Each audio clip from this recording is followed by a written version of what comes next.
his employees got worried that he didn't come into work that evening. So they went to the house, the door was unlocked, so they went in and they found him at the bottom of the stairs at the basement. They called 911, ER shows up, takes him to the hospital, and it appeared at the scenes like an elderly man fell down the stairs and hit his head. Warning. The podcast you're about to listen to may contain graphic descriptions of violent assaults, murder, and adult language. Listener discretion is advised. Welcome to the Murder Police Podcast, The Murder of Charlie Sowers, Part 1.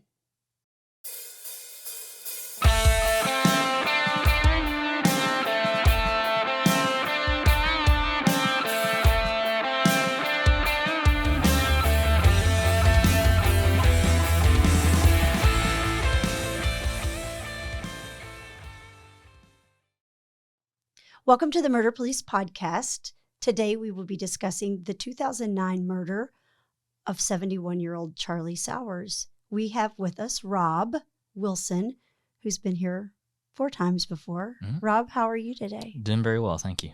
Thank you for coming back. Anytime. It's always a pleasure. David, how are you?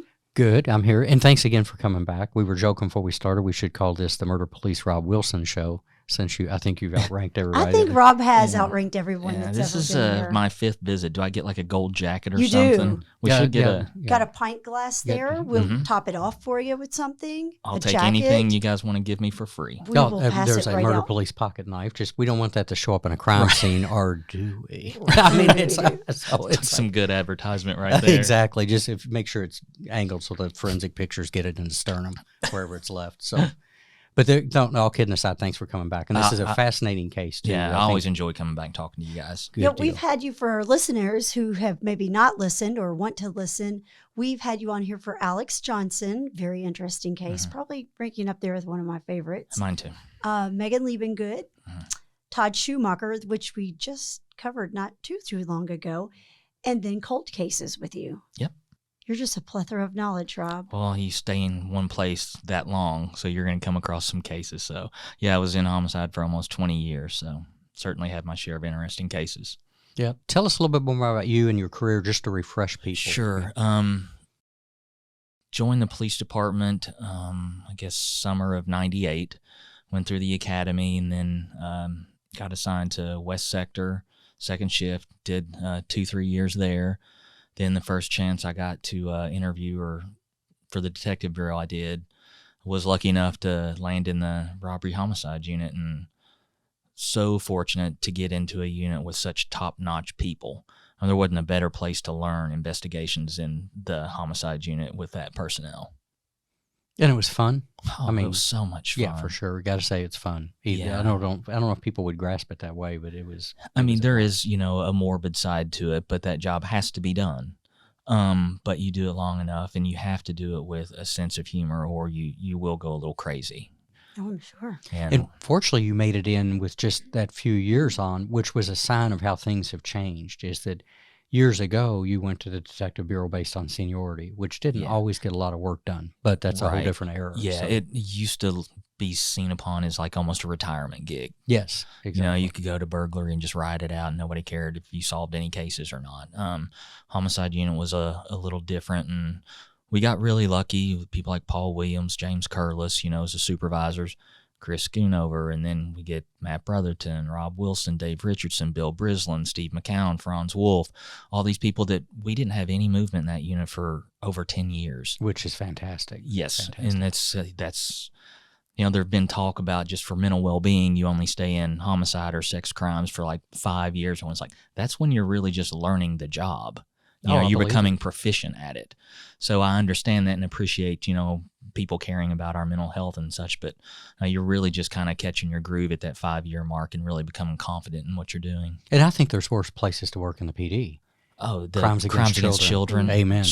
That one is mind-blowing, and God bless the people that can deal with that. Yeah, of course, I've been to several autopsies. I've only been to one child autopsy.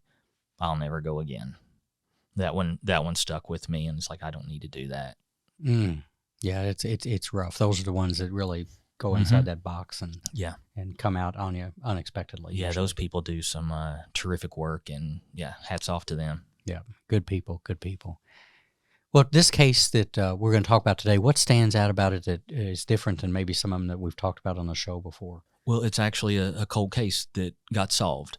Amen. It happened in 2009, and I wound up making an arrest in October of 2020. Cool. This is good because I think the show you did with us on cold cases was super educational for people. Good. There's so much misinformation in the world right now about what the police can do and why they end up being parked like that and Right. whatever. And I think that you cleared up a lot of the good. mythology that's out there. So this will be your whole thing in cold case in practice. I'm excited about it. Good.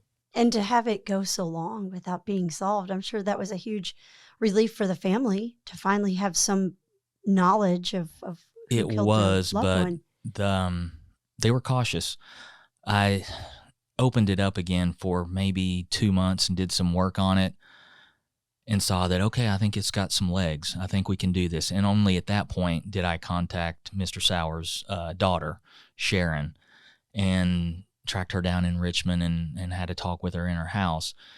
And she was happy, but she was also, please don't do this unless you truly think you can solve it. She's like, I don't want old wounds being torn open for it to go unsolved again. She's like, I already did that 10 years ago. So promise me. And I had to stop her. I was like, I never promise I'm going to be able to solve a crime. I will promise I will give you my all, and I will be transparent. I'll stay in constant communication with you. There will be things that I cannot tell you about the investigation, but I will tell you everything that I can. I think that's so important to be straight up about that. You have to. I know of a case right now that's unsolved, and the victim's family, and I don't have any reason to doubt them, but according to the family, a detective somewhere told them one day that I'll have an arrest in 6 months. And we're well past that. Yeah. And the idea being is stick with the idea that we're going to work hard at it, because I think taking somebody on that roller coaster ride would just be awful. Yeah, it's not fair to them. What a neat thing to talk about then. Yeah. Well, well, tell us, so you actually were primary, I guess, on this when this happened on May 27th of 2009. Did this initially become yours, or was it was the cold originally case? David Richardson and Chris Schoonover worked it. I remember going out to the scene that night simply to help with a neighborhood canvass, because at first Mr. Sowers got found because he owns a restaurant and a bar up Bryan Station Road in I believe it's the High Crest Shopping Plaza. I think it was called Thoroughbreds at the time. His employees got worried that he didn't come into work that evening. So they went to the house, the door was unlocked, so they went in and they found him at the bottom of the stairs at the basement. They called 911, ER shows up, takes him to the hospital, and it appeared at the scene it's like an elderly man fell down the stairs and hit his head. So we get called initially, and a patrol unit responds. They call out a detective. We're not thinking much of it. And while they were at the scene, the detective, I believe, gets a call from one of the officers at UK, says the doctor says that there's multiple strikes to the head, so this isn't going to be from a single fall. And at that point, several detectives from the homicide unit responded. I believe it was Dave Richardson, because he was next up on the homicide rotation. Chris Schoonover was going to be his secondary. And then I think Bill Brislin, Steve McCown, and I showed up to assist with just a neighborhood canvass. Gotcha. What do we know about Charlie Sowers then? Quite the character. Mm-hmm. Everybody we talked to, like I say, he owned a couple of different businesses. And I think this is what probably got him in trouble. He didn't use credit, or he had a big wad of cash on him all the time. Liked to show it, he'd pay beer vendors, employees in cash, so everybody would see what, that he had a stack of money. But again, kind of a rough and tumble guy, kept his bar in check. He didn't have a bouncer. He just kind of did it himself. But really had a reputation as just a big, lovable guy that liked his businesses. He liked the horses and, sports, but just really enjoyed being at his bar, and didn't find many people that had anything bad to say about him other than, he'd flash that cash, and they were always afraid, especially in the business, that someone would come in, and try to rob him. It wouldn't be the first time. Correct. Wouldn't be the first time. Sounds like a nice guy. So on this night, you didn't end up initially working this whole thing. So no. I guess take us up to when you got involved? Well, let's go back a little bit. What do you know about what happened? Do you know anything about what they tried back in 2009? Were you close enough to them when they were working on it, just to see if we have any gaps that we can Yeah, fill? I had for people out there listening, the homicide unit is actually a fairly small room. We had like 10 detectives at the time. So while you're working on your cases, you're listening to other detectives talk about theirs. Like I say, I just went out there that night to assist with the neighborhood canvass, and I wasn't going to be involved in the case whatsoever. But I was hearing what Dave and Chris were doing, and it was one of those cases where you get a tip pretty soon of who the suspect or suspects might be, and then you start getting a couple more. And so Dave and Chris did their due diligence and was like looking into each suspect as being the individual that may or may not be responsible for the death of Mr. Sowers. So it was really your standard case, just they never got quite enough. And then these weird things happen, like Dave Richardson got promoted. There we go. And so that case then goes to Chris. Well, at that point, Chris is still working his cases as his primary. And then Chris got pulled into cold case thereafter, and he was instructed by the department, hey, we'd like you to look into these specific cold cases. So he was following orders, and then Chris retired, and with that, we didn't have the funding anymore for the cold case unit. So really the case just sat there until Albert Johnson said he got approval to open up the cold case unit again, asked if I'd like to run it, and I jumped up with both hands in the air and said, absolutely. For sure. Yeah, and again, we talked about that when you did cold case, that so much depends on funding. Police departments are not the endless buffets of cash. Yeah. And homicide units in particular are limited to begin with. It's always been that way. And unfortunately, things like cold case investigation, you could look at as a luxury item. Yes, that if you've got some cash left over, and then there's the time factor. I think what's neat is when you describe that bay or that room, I think most of our listeners would probably give a hind tooth to sit in that room for a day, because it really is the hub of all that activity and just the conversations that go on. Like you said, so many things that even back in the day when I was in the unit, just overhearing one another, and then somebody would interject and say, you mean so-and-so? And it was being together like that was mission critical. So yes, the way it was set up, I can't tell you how many cases got solved because they were talking about, let's see, Dave and Chris were talking about, we got this suspect, nickname's No-No, and then Steve McCown would jump up and that's Nathan Richardson. There we go. It's like, what? How's this? And he's like, no, I've got him on him. Robin's like, but your case is better. Let's put all our efforts on that one, and if we clear that one, we'll more than likely be able to clear mine. So it really was just a team effort, and just so many of those cases got solved just by you hearing something that you'd worked on a case 2 years before that was pertinent to them now. It was crazy how some of those things worked out. Oh, it was. Or somebody might have an informant that can get somewhere where the other people can't, and they pick up the phone. And it was just neat. I've said before that for me in my career, that was the premier team experience in 28 years. Nothing got close to that after that. And it's truly all the dynamics of what a good team are exist in that unit for a reason. And it's just amazing stuff. Yeah, and if you're not a good team member, you don't last long. Oh, Lord, no. You get run out pretty quick. Yeah, it's I was talking to Paul Williams. We had Paul on with Billy Richmond. Oh my gosh, I haven't listened to that one. I bet it was actually, I think we were in here for quite the party. I think we were in here for about 8 hours and got 13 minutes of usable audio. Right, FCC listening in. It's like no, but it's funny. Me and Paul got on a phone conversation just a couple weeks ago talking about another case that he's going to come back for because he's so fun to talk about. Absolutely, and he was talking about when he was the supervisor up there that when they interviewed people, that they used to add, they'd bring people in, they'd bring their little resumes, how it is when you're interviewing for a position, and they'd throw people off because they'd look at them and say, tell me the funniest joke you've ever heard. And most people would get a deer in the headlight look because they're like, you're not expecting that for an interview. No, you're like, can you look at the record management system and blah, blah, blah. Well, let me see your last 5 cases and everything. And they would tell them, don't worry about being offensive or anything in this room. And what they were looking for was those kind of people. Not that you had to be a comedian, but can you relax enough vulnerability, is what we call that, to be around other people and work with them. And so it was kind of neat that was in an interview question that you didn't see in other places. We had one, I forget the detective's name. He went on to do really good work in narcotics, but he interviewed for homicide, and Assistant Chief Maynard was a lieutenant at the time. and he's getting ready for his interview or whatever. It's like, Lieutenant Maynard loves a good joke. It's like, before it even starts, you need to tell him, hey, I'd like to start things off with a joke. And he's like, you serious? And everyone's like, oh yeah, God, you'll be heads above everybody else if you do that. And I told him the joke to tell, and I cannot say it now. So we're all kind of out in the bay listening, and Kelly goes in, closes the door, and 45 seconds later, the door opens. Maynard leads his head out and looks at me and is like, that's not fair to do to him. I can't imagine police doing that to one another. Yeah, it was a great unit. And again, everybody had a sense of humor. And do you remember Matt Sharp? Yes, I do. Yeah.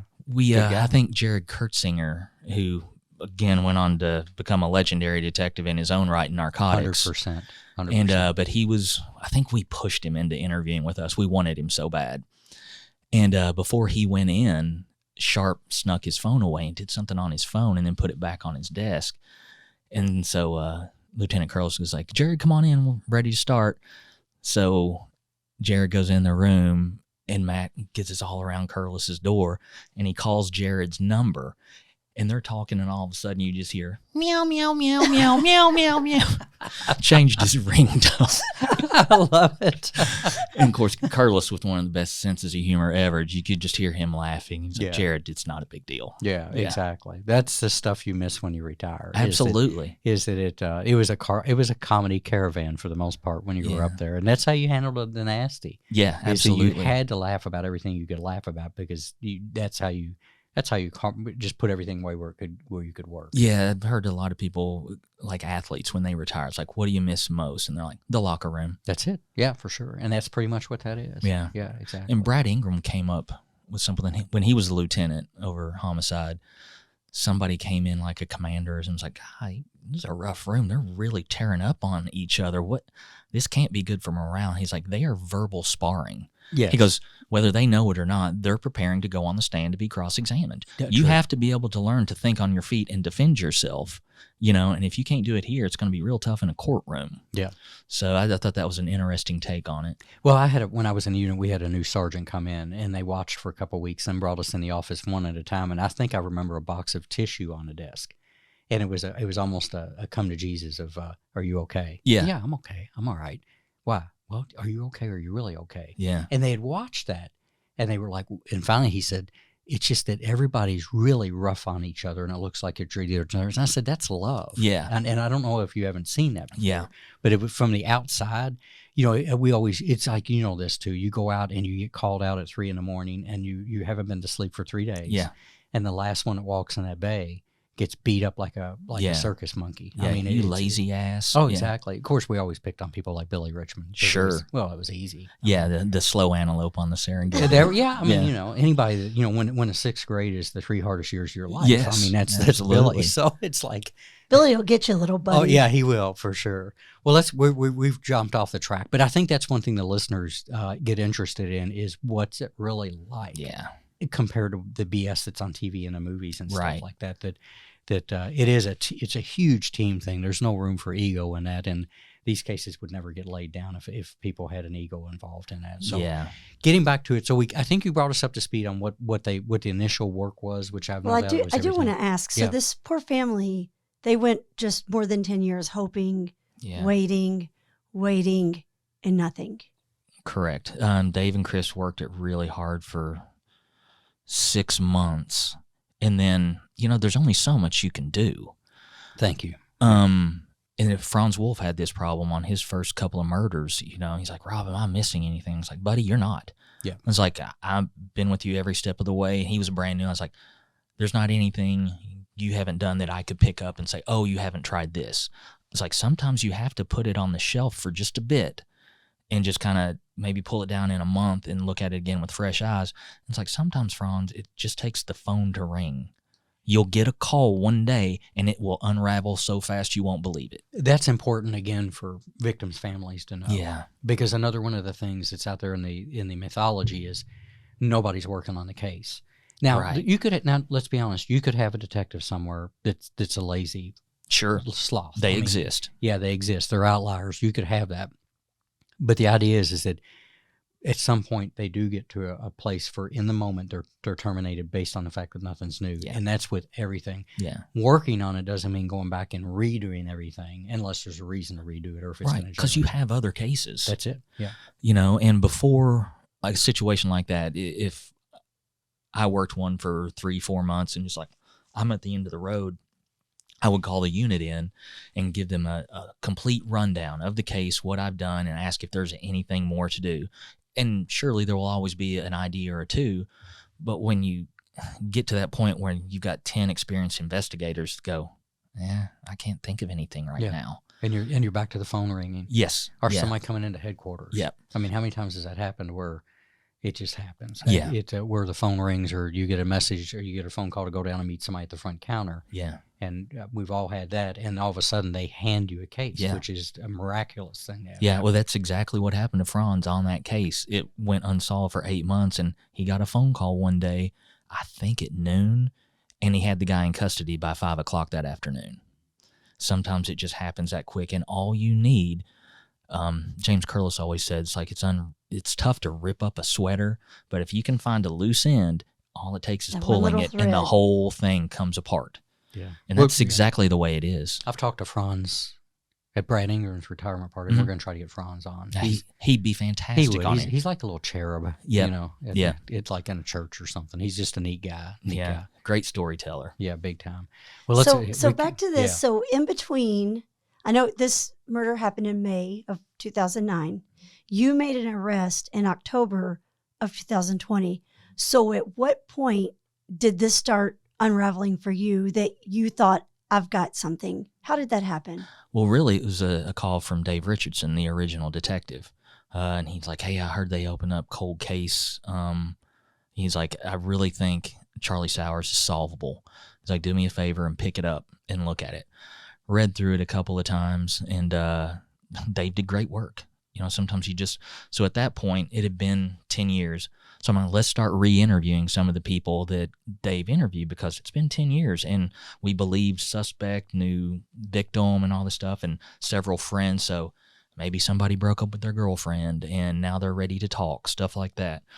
So just really wound up re-interviewing people, and one interview with Tanya Joyner, I talked to her and she's like, talked to Tony McQueen and she said that she was with Hey, there's more to the story, so go download the next episode like the true crime fan that you are. The Murder Police podcast is hosted by Wendy and David Lyons and was created to honor the lives of crime victims, so their names are never forgotten. It is produced, recorded, and edited by David Lyons. The Murder Police podcast can be found on your favorite Apple or Android podcast platform, as well as at murderpolicepodcast.com, where you will find show notes, transcripts, information about our presenters, and a link to the official Murder Police Podcast merch store where you can purchase a huge variety of Murder Police Podcast swag. We are also on Facebook, Instagram, and YouTube, which is closed caption for those that are hearing impaired. Just search for the Murder Police Podcast and you will find us. If you have enjoyed this podcast, please subscribe for more and give us 5 stars and a written review on Apple Podcasts or wherever you download your podcasts. Make sure you set your player to automatically download new episodes so you get the new ones as soon as they drop. And please tell your friends. Lock it down, Judy.